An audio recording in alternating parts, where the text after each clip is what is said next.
Okay, so I'm going to talk to you about a life cycle of an amphibian today, and we've chosen a frog to have a look at. So, the first stage of a frog's life cycle is when the female lays a massive eggs. This massive eggs is known as frog spawn, and they're laid on top of the water. So, they're protected by the jelly. The second stage of a life cycle of a frog is when the tadpoles hatch from the eggs. Now, this can be anything from 2 to 25 days after. So, some tadpoles might hatch as quickly as 2 days, but others may take as long as 25 days after the frog spawn, the eggs have been laid.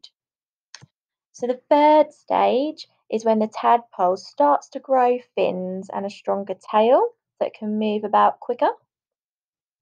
And it also develops its lungs and hind legs. Now, the lungs are very important for the later stages because, as we know, frogs can live in and out of the water.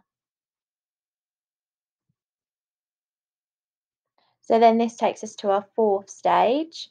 So the tadpole starts to grow front legs and its tail shortens, and it can jump out of the water onto the land at this stage, at the fourth stage. And finally, the fifth stage is when the tail starts to disappear completely, because obviously we know adult frogs don't have tails. And it takes between about 2 to 4 years for the frog to become an adult. And then it's obviously able to lay its own eggs, and the process starts again. That's the life cycle of a frog.